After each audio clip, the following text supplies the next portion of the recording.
Bismillahirrahmanirrahim. Assalamualaikum warahmatullahi wabarakatuh. Alhamdulillah pada sore hari ini di cuaca yang sendu kita berjumpa kembali dalam acara ngabuburit bareng LPM. Anta Syamsun, Anta Badrun, Anta Nur, Fakonuri.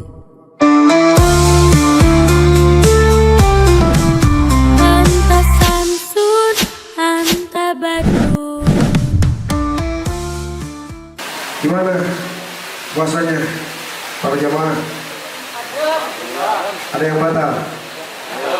Masih semangat? Ibu masih ada yang batal ya? Belum ada yang batal? Luar biasa. Tetap semangat berarti?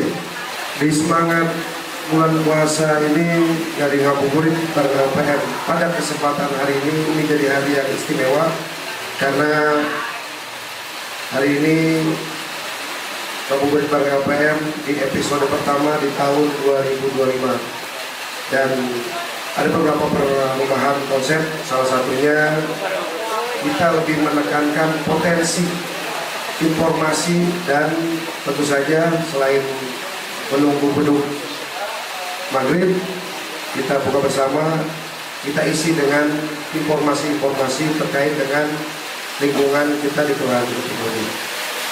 Dan pada sore hari ini sudah bersama dengan ngabuburit LPM bidang sosial kesehatan lembaga pemberdayaan masyarakat Kelurahan Ciketimudik serta tamu istimewa kita Ibu Kepala Puskesmas Kelurahan Ciketimudik, Ibu Nurjana MM. Saya juga selalu didampingi oleh pengurus bidang KKM, Bapak Ustadz Syahbudin. Bangga Ustadz. Baik Bapak Ibu sekalian yang berbahagia, alhamdulillah sore hari ini kembali kita bisa ngumpul di Masjid Al Munawwar RW 06 dalam rangka ngabuburit bareng LPM tahun 2025. Insya Allah pada sore hari ini kita akan mengangkat tema tentang kesehatan, potensi kesehatan di Kelurahan Ciketimudik, juga nanti mungkin kaitan kesehatan dengan bulan Ramadan yang mulia ini. Terkait dengan puskesmas Ibu, alhamdulillah Ciketimudik mungkin di antara banyak desa, banyak kelurahan Ciketimudik salah satu yang dikaruniai punya puskesmas. Nah, terkait dengan puskesmas di Kelurahan Ciketimudik, sejauh mana ini pelayanannya Ibu? Mohon gambarkan tentang situasi puskesmas di Kelurahan Ciketimudik itu seperti apa? Terima kasih. Assalamualaikum warahmatullahi wabarakatuh. Luar biasa untuk Ciketimudik ini karena selama saya di Puskesmas Ciketimudik di tahun 2021 kita mendapatkan bangunan ponet dengan 3 lantai. Jadi luar biasa perkembangannya untuk gedung dan juga pelayanan. Insya Allah untuk pelayanan kita sebenarnya sudah ada pelayanan untuk untuk persalinan di kita itu. Dan alhamdulillah di tahun sekarang dan di minggu sekarang yang luar biasa sedang ramai-ramainya kebanjiran dan puskesmas-puskesmas luar biasa berdampaknya juga kepada masyarakat. Tapi alhamdulillah kita termasuk dari 4 kecamatan yang tidak terlalu berdampak, tapi tetap kita memberikan pertolongan bila ada yang membutuhkan. Jadi alhamdulillah untuk Ciketimudik luar biasa karena sudah memiliki gedung dan pelayanan. Cuman pelayannya belum sampai 24 jam karena keterbatasan daripada SDM Bapak izin. Tapi seandainya ada yang persalinan, kami bisa selalu pasien-pasien yang hamil itu diberikan nomor kontak bila berasa. Jadi ketika memang itu urgen, insya Allah bisa menelpon atau menghubungi kami. Itu Pak. Untuk penyakitnya tidak terlalu signifikan. Penyakit yang ada di Ciketimudik itu lebih tinggi di ispat atau infeksi saluran pernafasan, juga gatal-gatal.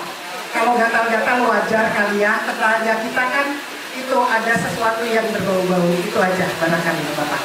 Ibu izin, tadi Ibu bilang kita sudah punya gedung Ponet. Betul. Dan masyarakat Ciketing Udik, ada yang tahu Ponet apa? Belum ya? Ya. Belum ya. Nah, tolong informasi. Baik. Ponet itu adalah satu gedung yaitu pelayanan obsesi atau bisa melayani persalinan. Sebenarnya untuk wilayah Ciketing Udik yang ber-KTP Ciketing Udik pure gratis Bapak Ibu ya. Nah, tapi memang karena SDM kami yang seharusnya 24 jam, kami sedang mengusulkan tenaganya Pak. Jadi kami masih sampai jam 6. Tapi seandainya ada pasien yang datangnya jam 4 atau jam 3 yang bisa kita observasi, insya Allah kita observasi lanjut gitu. Tetapi bila tidak ada pasien, kita bisa on call. Insya Allah seperti itu Bapak. Jadi gedung Ponet itu gedung bersalin. Betul. Jadi kalau bisa ada warga Ciketing Udik mau melahirkan bisa langsung ke puskesmas. Iya. Dari pemeriksaannya dari puskesmas. Ya, tapi harus pemeriksaannya di kita. Nanti datanya sudah langsung tercatat di kita di Ponet bahwa kira-kira taksiran lahirnya kapan, sehingga kita sudah punya sudah punya wanti-wanti bahwa oh di tanggal sekian insya Allah ada yang mau melahirkan. Seperti itu Bapak. Tapi sementara ini belum bisa 24 jam ya Bu? Mudah-mudahan ya kami sedang mengajukan SDM-nya Bapak.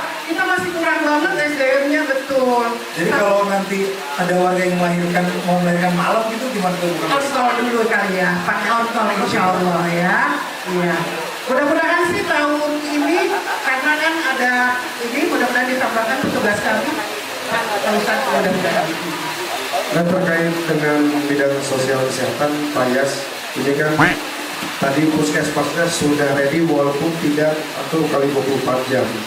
Terkait dengan kondisi ketika warga Ciketing Udik ada yang mengalami sakit, mekanisme dalam penanganan pasien itu seperti apa?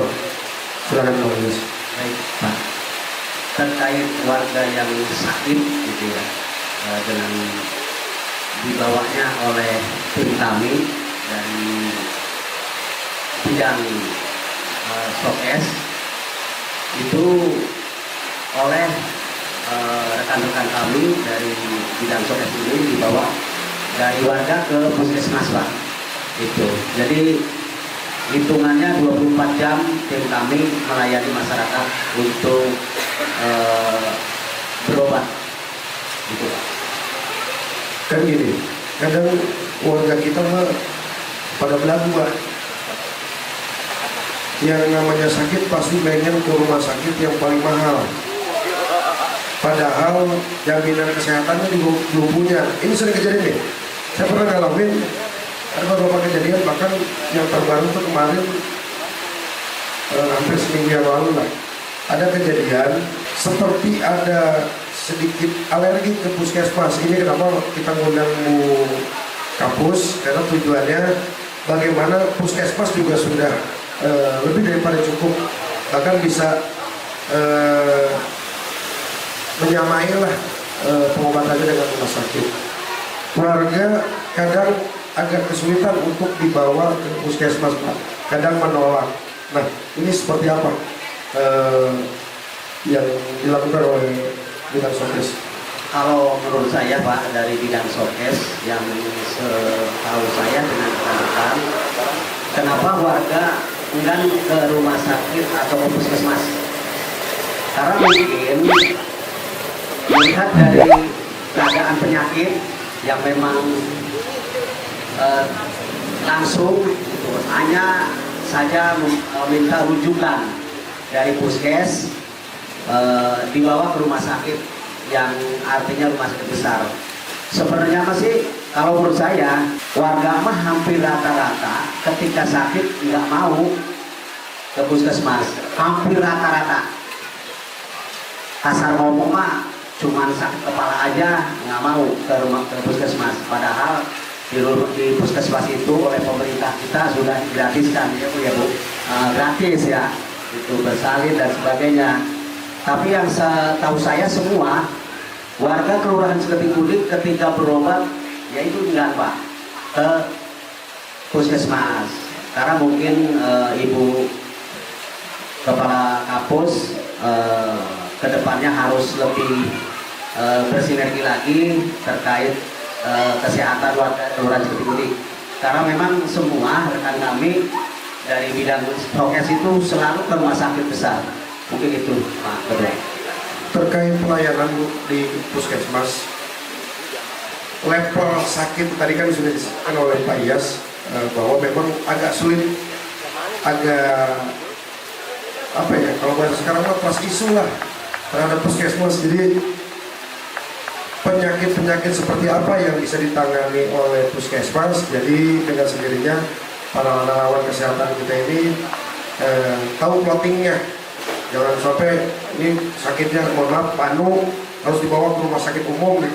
Sementara di puskesmas juga obatnya udah mujarab gitu. Mangga Ibu.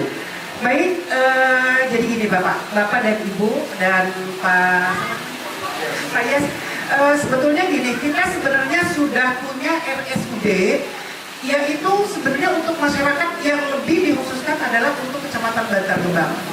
Memang pasien itu ketika dia sakit, itu kenapa selalu larinya ke rumah sakit? Karena ketika dia sudah berat, itu sudah larinya ke rumah sakit, gitu loh, betul kan? Nah, ketika dia masih biasa aja kok, cuma bilang biasa. Tapi ketika misalnya sudah parah, itu sudah ke rumah sakit. Tapi memang, kalaupun memang urgen ke rumah sakit, itu memang tidak mesti harus membawa rujukan dari kita. Itu rujukan bisa menyusul, gitu loh. Jadi kalau memang urgen ketika malam hari atau jam berapapun, itu boleh ke rumah sakit untuk rujukan, itu bisa nyusul apabila memang vaskesnya itu di kami. Vaskes itu adalah vaskes pertama adalah ketika kita berobat, kartu BPJS-nya itu memang di Ciketing Udik. Tapi masih banyak warga Ciketing Udik yang memang vaskesnya bukan di kami, Bapak izin. Itu hampir di Bantar Gebang banyak, itu tidak terlalu banyak gitu. Kita juga tidak mengerti apakah memang dari dinas sosialnya itu diberikannya ke Bantar Gebang, karena Bantar Gebang hampir 30.000 warga, sedangkan di Ciketing tidak sampai 8.000 Bapak izin gitu. Padahal sudah semaksimal mungkin kita dibuat gedungnya dan kita melayani insya Allah dari mulai pemeriksaan dan sebagainya kita sudah lengkap. Dan untuk bapak atau ibu atau saudara yang memang dia harus pengobatannya rutin seperti ada gula, hipertensi, itu silakan datang ke kami, obat disediakan lengkap dan gratis. Dan sekarang sudah berjalan Bapak. Yang punya kencing manis atau biasanya kita sebut DM ya, diabetes mellitus dan hipertensi, benar-benar kita gratis di situ Bapak Ibu ya. Bisa aja disuruh bayar, boleh bilang ke saya ya. Ini pertanyaan menarik Pak Bu ya. Idealnya kan berobat itu dari vaskes 1 dulu, Betul. baru ke vaskes selanjutnya. Vaskes selanjutnya. Ketika memang harus dirujuk. Betul. Nah ini tadi Pak Iya sampaikan di bidang sokes justru warga banyaknya langsung ke Rumah sakit. besar. Nah itu apa nggak ada kendala di sananya Pak, di rumah sakit besarnya itu? Masalah kendala ada Pak, itu tergantung dari penyakit itu sendiri. Kalau memang penyakit itu urgent langsung ditangani. Tetapi kalau penyakitnya yang biasa saja, ya ada kendala, harus minta rujukan dulu. Iya. Kan memang idealnya kalau masuk rumah sakit besar mungkin langsung ke IGD ya. Betul. Tapi nanti pada saat butuh perawatan khusus atau harus dirawat, otomatis ke depan harus minta rujukan juga kan ke vaskes. Jadi mungkin sudah waktunya masyarakat Ciketing Udik untuk ya bisa lah ke puskesmas kalau berobat gitu. Kadang yang kita temukan di lapangan itu Ustaz, warga Ciketing Udik itu masih banyak yang belum punya jaminan kesehatan. Sok nih ditanya nih, berapa orang yang punya BPJS? Cuk, punya BPJS? Hah? Yang punya? Yang sudah punya Pak. Oh. Ambil nggak punya tuh ambil. Bapak masih banyak yang belum izin. Kemarin sebenarnya di bulan kemarin saya sudah bilang ke Pak Kesos untuk didata. Jadi siapa yang belum punya kartu itu bisa masuk ke PBI Pak. Tapi bukan dari puskesmas, dari kelurahan izin. Jadi dari Pak Kesos nanti didata siapa yang belum punya itu bisa masuk. Itu kan ada sistem mandiri atau PBI. Kalau PBI itu yang memang dibiayain oleh Pemkot, Bea Salura ya. Jadi artinya misalnya belum dan kayaknya aduh saya nanti bayarnya agak berat atau apa, silakan itu bagian Kesos, dia punya datanya siapa punya PBI atau mandiri? Mangga, lapor ke Kesos. Nah, alhamdulillah udah berkumpul dengan kita relawan kesehatan kita juga, Bapak Ampun, yang memang kalau tadi Bang Juju nanganin orang yang sudah out, sudah wafat, sudah meninggal, Pak Ampun ini yang menangani orang supaya sampai sehat, harapannya sampai sehat. Beliau juga pasti banyak pengalamannya tentang bagaimana membawa pasien yang tadi misalkan tidak punya jaminan kesehatan, seperti apa Pak Ampun? Baik, mohon maaf saya datang agak telat. Terima kasih. Assalamualaikum warahmatullahi wabarakatuh. Langsung saja.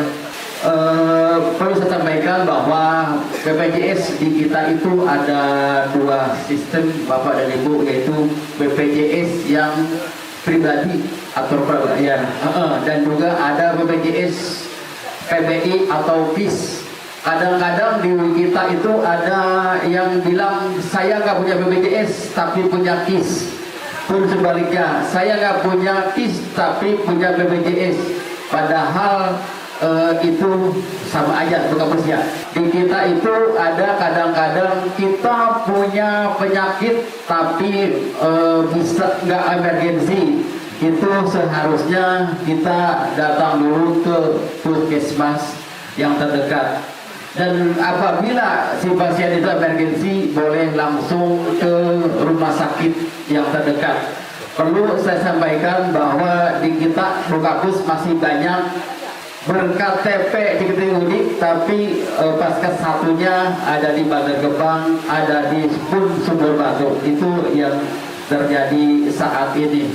Apabila Bapak dan Ibu mempunyai BPJS baik pribadi maupun sebelumnya pernah bekerja di perusahaan, itu tetap masih terdaftar di BPJS.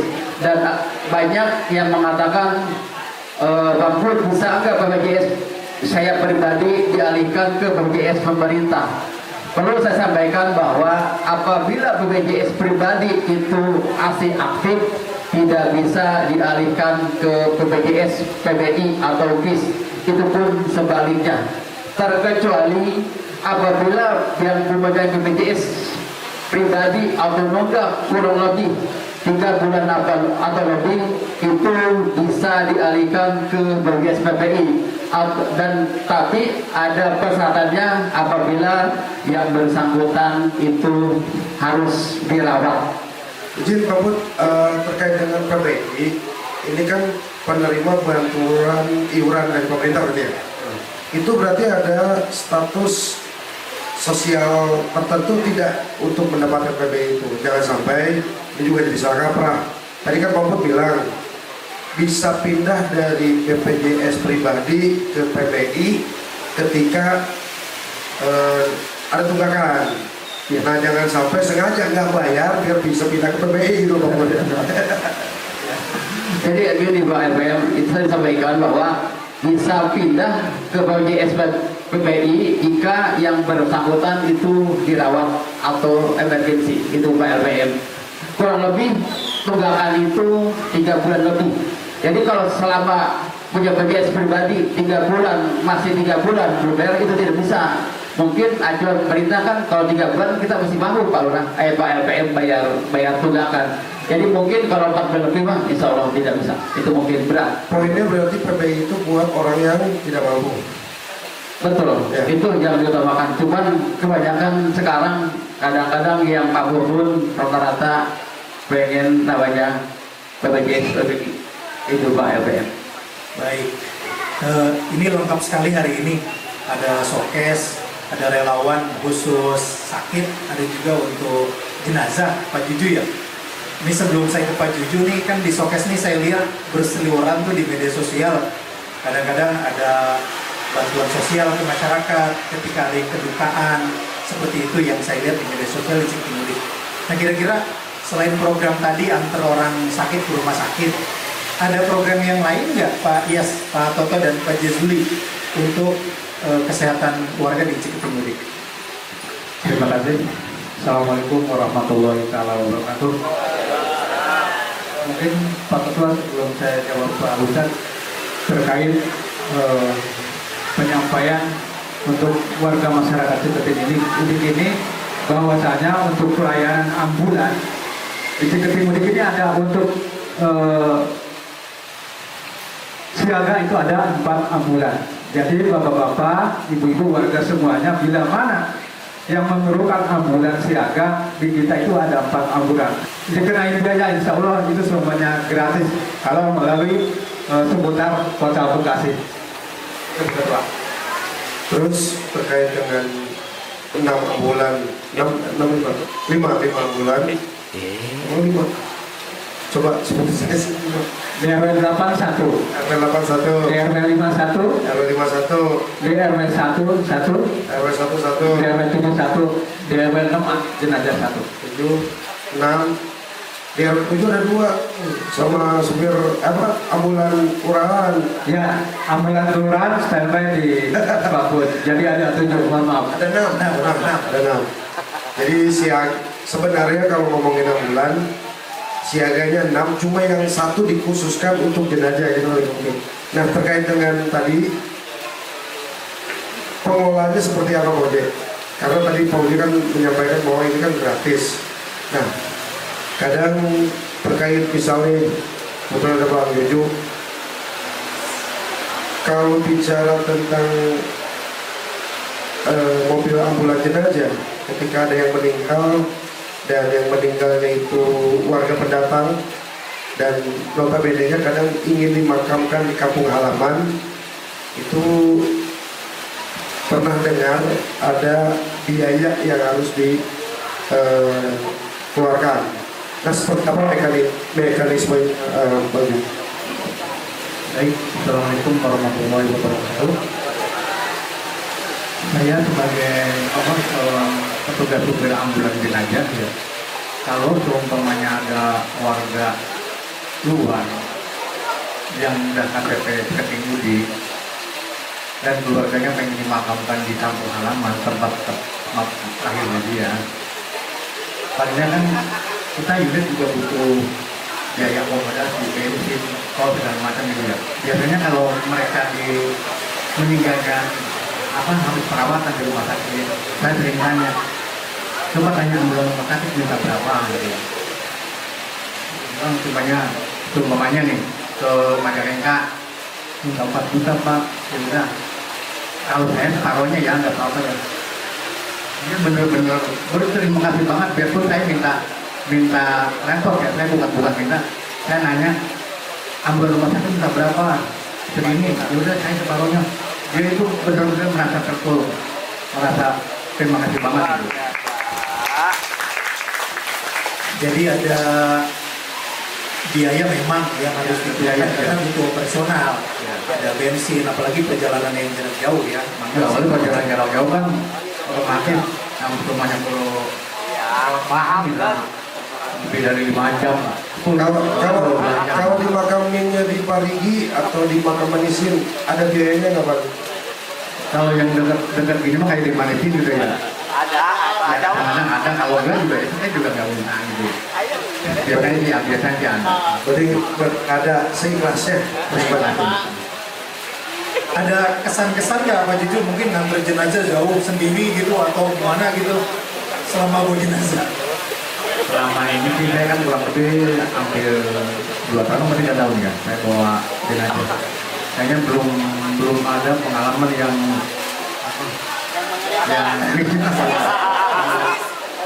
belum ada yang mengalami yang Ini malam minggu Ustaz. Kalau malam Jumat seru. Tompel. Isi situ akan itu Ustaz. Tadi kan paparannya sudah luar biasa tentang potensi kesehatan di Kelurahan Ciketing termasuk puskesmas.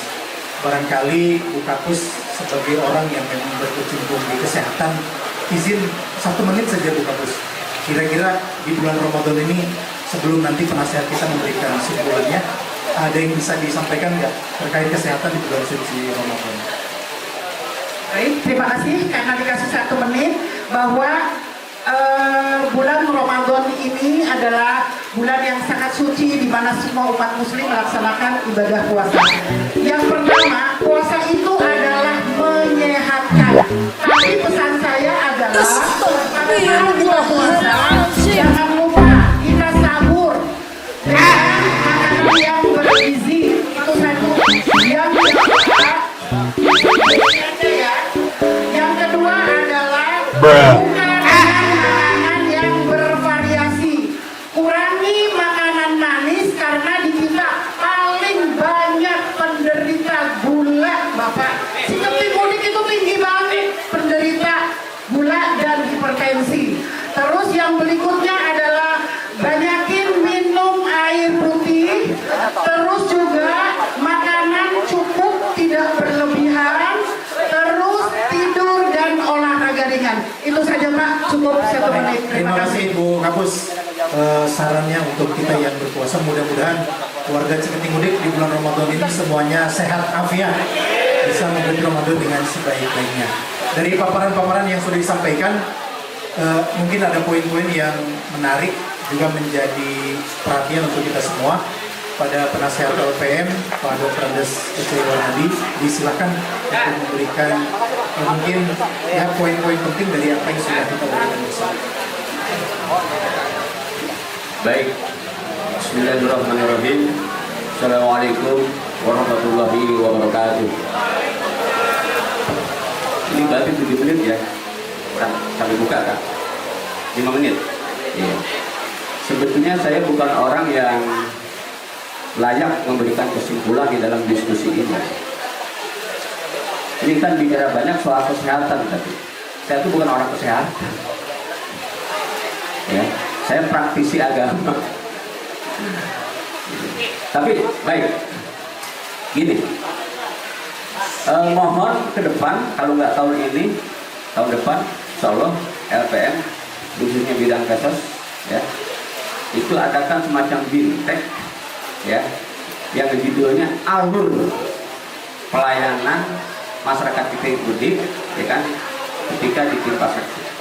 Ya, itu perlu prosedur alur yang sebenarnya SOP yang maksimal tentang pelayanan kesehatan kita.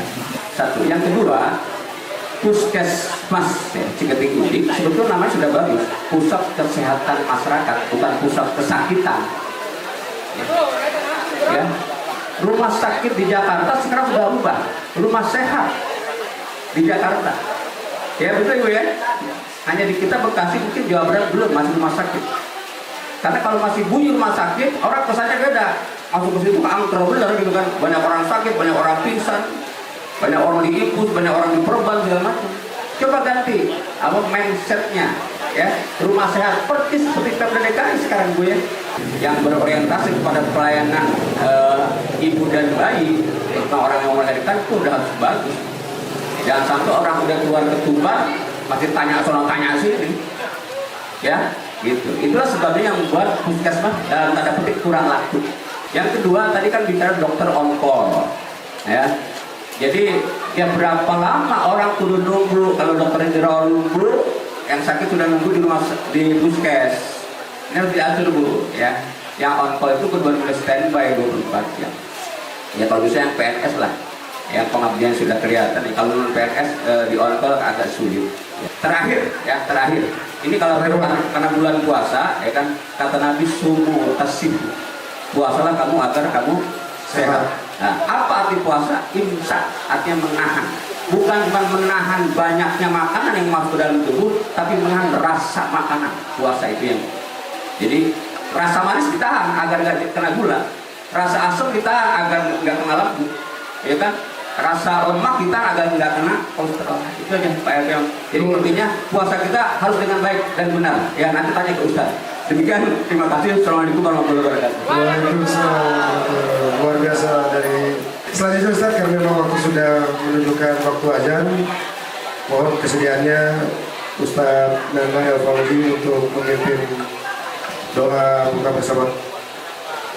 Bismillahirrahmanirrahim. Allahumma laka sumtu wa bika amantu wa ala rizkika aftartu birahmatika ya arhamar rahimin. Kami dari tim SCTP Ngecrot mengucapkan terima kasih atas perhatiannya. Mohon maaf bila batin. Bila taufiq wal hidayah. Wassalamualaikum warahmatullahi wabarakatuh. Selamat berbuka untuk semua. Mudah-mudahan ngabuburit pada sore hari ini, pada hari ini membawa berkah buat kita semua, keluarga kita berdiri. Saya tutup, kurang lebihnya mohon maaf. Wabillahi taufiq wal hidayah. Wassalamualaikum warahmatullahi wabarakatuh. Anta Syamsun, Anta Badrun, Anta Nur, Fakonuri.